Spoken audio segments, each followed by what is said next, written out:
Good morning all of you. आज हम सब फसल चक्र के बारे में अध्ययन करेंगे। फसल चक्र क्या है? ठीक है, हमारा आज का प्रकरण होगा फसल चक्र क्या है।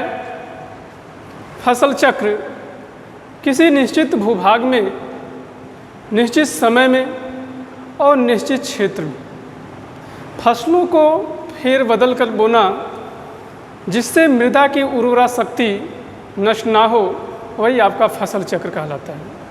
या यूँ कह सकते हैं, फसलों को निश्चित क्षेत्र में, निश्चित समय में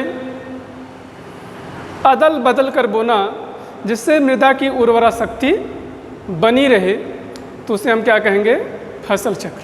ठीक है, इसके बाद आता है हमारा फसल चक्र के सिद्धांत। फसल चक्र के सिद्धांत। ठीक है, किसी भी मृदा की उर्वरा शक्ति और उपज बढ़ाने के लिए हमें फसल चक्र के सिद्धांतों का ज्ञान होना नितांत आवश्यक होता है। फसल चक्र में सिद्धांत में पहले तो हम जानेंगे कि गहरी जड़ वाली के बाद उथली जड़ वाली फसल बोनी। गहरी जड़ वाली फसल के बाद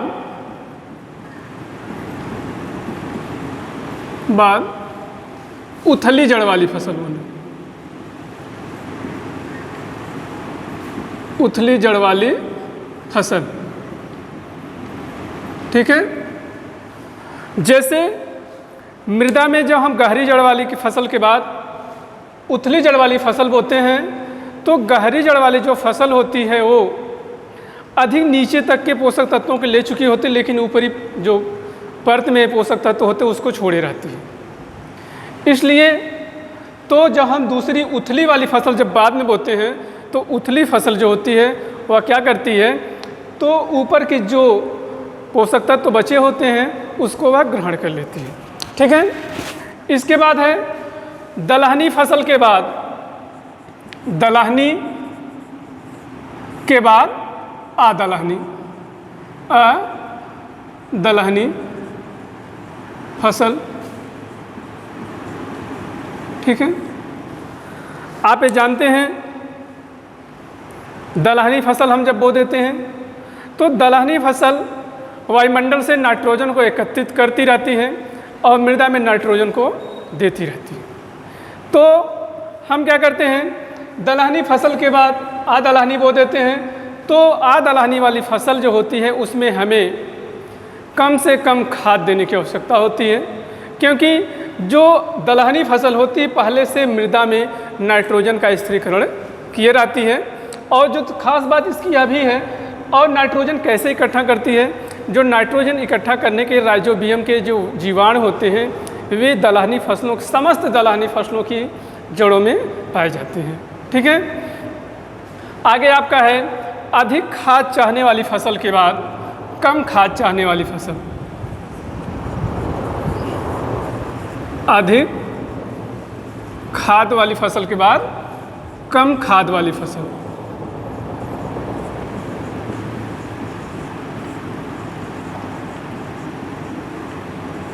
इसमें भी यही है, जैसे हम अगर अधिक खाद किसी फसल में दे रहे हैं तो उसके बाद जो फसल हम बोएं तो कम खाद वाली फसल बोएं। इससे हमें यह फ़ायदा होगा कि जो अगली जो हम खाद दिए रहते हैं अगली फसल में, तो वह फसल पूरी तरह से खाद का उपयोग नहीं कर पाती है अपने पूरे जीवन काल में। तो उसके बाद जब हम कम खाद वाली फसल बोएंगे तो हमको कम खाद वाली फसल में कम से कम ही खादों को डालना पड़ेगा। इससे हमारे धन और श्रम दोनों का बचत होता है। इसलिए हमें इसका भी ध्यान रखना चाहिए, कम खाद चाहने वाली फसल के बाद अधिक खाद चाहने वाली फसल के बाद कम खाद चाहने वाली फसल को बोना चाहिए। दूसरा है अधिक पानी चाहने वाली को अधिक पानी चाहने वाली फसल के बाद कम पानी चाहने वाली,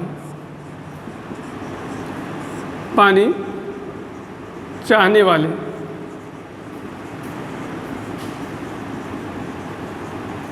फसल।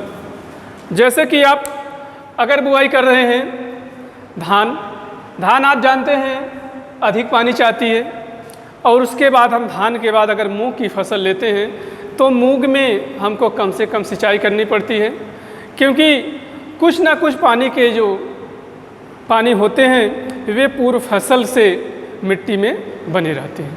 ठीक है, आगे हम देखते हैं अधिक निकाई गुड़ाई वाली के बाद अधिक निकाई गुड़ाई वाली फसल के बाद कम निकाई गुड़ाई वाली फसल, कम निकाई गुड़ाई वाली फसल। जैसे आपने देखा कि अगर जैसे आपका है आलू, या अधिक निकाई गुड़ाई चाहने वाली फसल है और श्रमशील फसल भी है, तो उसके बाद आलू बोने के बाद अगर हम मूंग की फसल लेते हैं तो हमें कम से कम निकाई गुड़ाई करने की आवश्यकता पड़ती है। इसके साथ साथ खास बात यह है कि फसल चक्र के सिद्धांत में हमें जलवायु एक जो फैक्टर होता है उसका विशेष ध्यान रखना चाहिए। जलवायु, ठीक है, जलवायु फसल को निर्धारण करते समय यह भी हमें देखना वहाँ की जलवायु कैसी है। जैसे अगर हमें यहाँ जहाँ पर धान की फसल लेनी है तो अगर वहाँ पर वायुमंडल में जो तापमान है अगर बहुत कम होगा तो धान की फसल हम वहाँ नहीं ले पाएंगे। इस तरीके से हमको जलवायु के तमाम फैक्टरों को ध्यान में रखते हुए, अभी आगे हम बताएंगे इसके, तो इन सब चीज़ों को ध्यान में रखते हुए जलवायु का भी ध्यान हम देते हैं। तो इतना करने के बाद हमें बात है फसल चक्र से लाभ क्या है। ठीक है, तो फसल चक्र से लाभ हम आगे देख लेते हैं।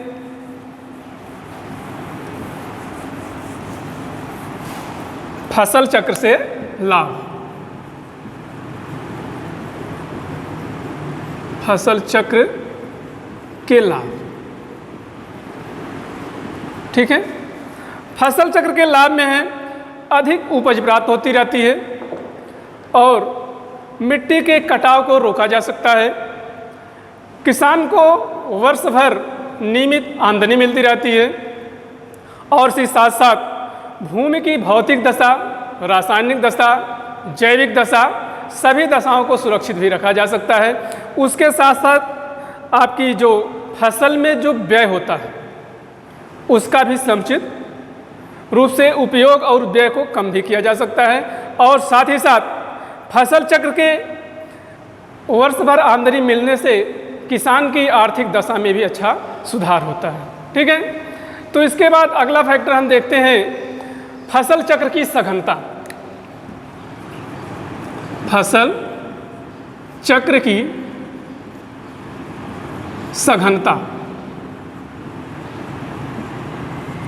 फसल चक्र की सघनता में हम क्या करते हैं, इसे क्रॉपिंग इंटेंसिटी भी कहते हैं। फसल चक्र की सघनता ज्ञात करने के लिए हमारे पास एक फार्मूला है, जो यह फार्मूला आगे देखेंगे आप। फसल चक्र की सघनता बराबर फसलों की संख्या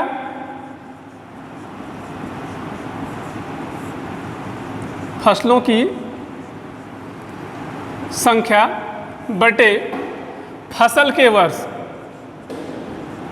फसल के वर्ष गुणे 100। ठीक है, अब हमें सघनता निकालने के लिए एग्जाम्पल लिखते हैं हम। अगर एक एग्जाम्पल आपका है जैसे मक्का, आलू, प्याज, मूंग। ठीक है, इसमें कॉमा लगा देंगे। तो इसमें हम देखते हैं पहले आलू, मक्का, आलू, प्याज और मूंग। हम तो फसलों की संख्या तो गिन लिए 1 2 3 4, ठीक है। तो यहाँ पर 4 है, ठीक, लिख देंगे। फसल के वर्ष, अब हमें वर्ष तय करना है, इतनी जो फसलें हैं कितने वर्ष में ली जा सकती है, 1 वर्ष 2 वर्ष 3 वर्ष 4 वर्ष 5 वर्ष कितने में ली जा सकती हैं। तो हम इसका आकलन करेंगे मक्का कब बोई जाती है। मक्का के बाद आलू बोई गई, आलू के बाद प्याज को लगाई गई, प्याज के बाद मूंग को लगाई गई। इसमें हम देखते हैं मक्का जब हमने जुलाई के महीने में या जून के महीने में बोया, जून में, तो हमने फिर अक्टूबर के समय में सितंबर से काट करके मक्के को हमने आलू अक्टूबर में बोया। बीच में कुछ हम खेत की तैयारी के लिए समय लेते हैं, इसमें हमने अक्टूबर को आलू में बोया, ठीक है। अक्टूबर में जब आलू हमने काट लिया, अक्टूबर में आलू बो दिया, उसके बाद हम आलू की खुदाई कब करेंगे। हम आलू की खुदाई सीधी सीधी बात है लगभग हम फरवरी के लेटेस्ट करते हैं।